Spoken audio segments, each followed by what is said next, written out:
Well, look who's back in the news. The beluga whale. We thought it got extinct, but it's back, and it's bitching about seatbelts and airplanes again. Let's see what we got today. My body isn't the problem, the system is. Airlines are making it difficult for plus-size people to travel by designing seats that are too small for even the average human. How would she know what's too small for the average human? She hasn't been an average human probably since the 4th grade. My worst experience on a flight was this one time when I was flying standby and I got stuck in the bulkhead row where the armrest couldn't be moved. The flight was full, so I had no choice but to stay in the seat. I endured Now, guys, I want you to keep in mind something right here, okay? Notice that if you've ever been on an airplane, and I don't fly a lot, but I fly a few times a year, right? Probably anywhere from 2 to 6 times a year I'll fly. Every plane I've been in is the same. Walking down the middle aisle, nobody turns sideways. Nobody. As a matter of fact, a lot of them have their bag next to them. That's how much room is in the center aisle for you to walk down. Or you'll have it in front or behind you, right? You get to your place, you put it up in the carry-on thing, and you sit down. Now, are the seats annoyingly small? Yes. That's why they have first class. That's why they have business seats. So that if you don't want to sit in a bus seat with armrests, you can pay more money. But if you want to pay a cheaper price, you get a shittier seat. It's like this in every stadium, every airplane, every business, right? Same thing when you call Uber. If you want a Toyota Civic with a meth head in it, you can get that. If you want to pay double, you can get a luxury vehicle to come pick you up and bring you where you're going. Okay? This is called tiers of like this is different price points for different clientele. Okay? So let's keep going. Excruciating pain for hours, wedged between the armrest, which left bruises on my body. I was on the verge of tears by the end, and in so much pain that I almost vowed to never fly again. The physical pain lasted for days, but the emotional toll of being treated like I didn't belong was even harder to recover from. Airlines aren't doing anything at all to make it easier for plus-size people to travel. When you're forced to buy 2 seats or squeeze into a space that wasn't designed for your body, it's not just inconvenient, it's dehumanizing. My body... No. Okay. No, bitch. No. It is not dehumanizing to make your fat ass buy 2 seats. It's dehumanizing for the person who has to sit in that middle seat that you're halfway in to have to sit next to you because you smell. Okay? When you're that big, you can't wash yourself well. You can't wipe your ass very well. You can't shower very well. You have folds that get fungi and nasty in them. You stink. Okay? I deal with this for a living. Fat people smell. It's not like I'm not being mean. They smell funny. They smell moldy. They smell gross because they have bacteria in folds that never see the light of fucking day. Okay? It's dehumanizing for other people to have to deal with you. If you're that big and it pisses you off that bad, there's a solution. It's called a fucking salad and a walk. Okay? That's the solution. It's stop being fat. The answer is not. Everyone else around you has to fucking inconvenience themselves because you decided that 17 double cheeseburgers at lunch was acceptable. No. You have zero self-discipline. You have like you are the exact problem with all of society. All of society. It's either I'm fat and that's why you have to be nice to me, or I want different pronouns so you have to use them, or I'm gay. Right? Like, no one fucking cares. Just don't inconvenience the person next to you. The problem with those other 2 groups is those other 2 groups of things, right? Don't inconvenience other people. No one cares. Like, if you want to be called, I'm Mike the Bike, and I identify as a bicycle, great. That's wonderful. You can be whatever the fuck you want in your own little world. No one cares. The only time anyone cares is when you say, you have to call me Mike the Bicycle. That's when people tell you to fuck off, you're insane or retarded. That's what happens, right? The same thing with like no one cares who you sleep. Zero people on earth care who you sleep with behind closed doors. But fat people inconvenience people because they are fat.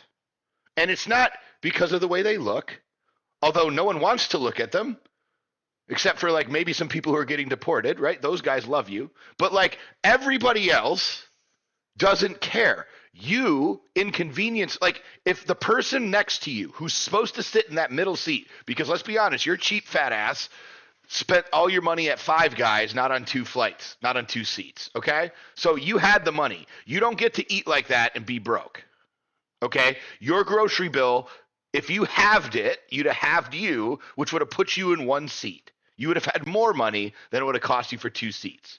Guaranteed. Okay, but the problem is there is a person who paid to sit in that seat, and their reasonable expectation is they paid for a block of space X big. Okay, yes, every flight you go on, you should have to pay for 2 seats. Period. Because you are a 2-seater. Like you can put 1 cheek on each seat. That's how big you are. It's actually going to be more comfortable for you because then you can take the 2 seat belts and you tie them together and you get a tarp and you do a rope knot and then you fucking harpoon your fat whale ass into the chair. Okay? And then the person who's sitting on the end is completely fine. Now, don't get me started in the middle of the flight when you're the farter or you have to go take a piss. Like, then the person next to you is really inconvenienced. But that can't be, like, we can't go that far. But what we can do is we can tell people like you, no, bitch, you're too fat for 1 seat.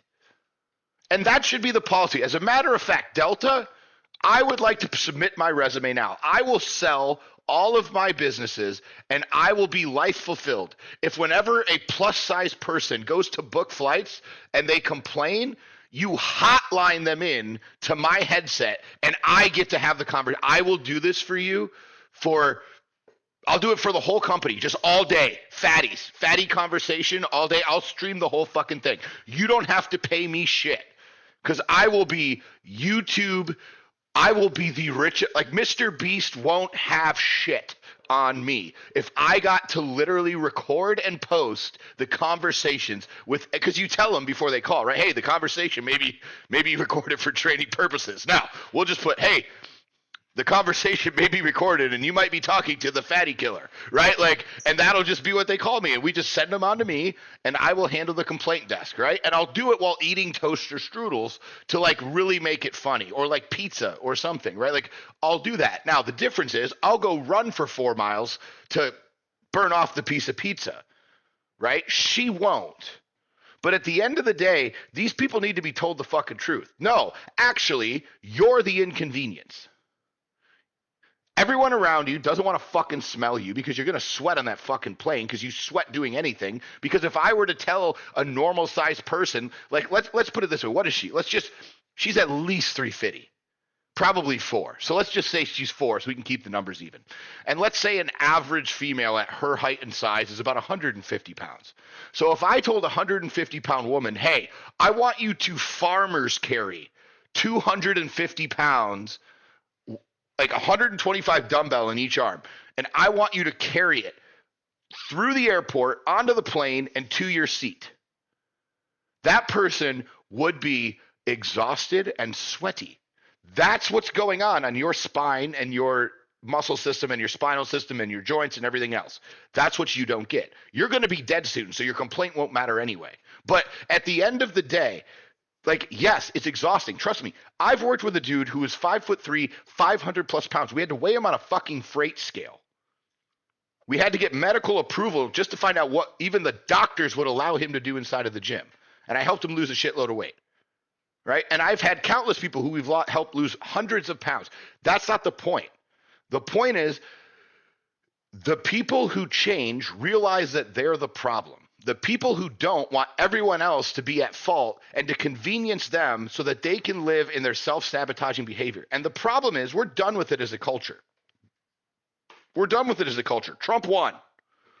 Okay? He won. November 6th, We woke up and we started saying retarded and the F word and fatty, and we all started saying it. There's probably a bunch of people in Arkansas that woke up and screamed the N word, but that's not the point. The point is, words don't matter. We don't care. You're not protected. You're not a victim. There's no part of you that fucking matters. Okay? We just want you to leave us the fuck alone. Us normal people want to get on an airplane and have reasonable expectations, right? The expectation is three things when you get on an airplane. One, that there's not some fucking whale next to you taking up half your seat. Two is hopefully there's not 17 service dogs because these pussies need an animal with them everywhere they go, or else they are stressed out and they're not in a good mental state. And three, hopefully no screaming baby. If you get all three of those things on an airplane, you hit the trifecta and you're going to have a great trip. If you even get one of those three things, hopefully it's the baby.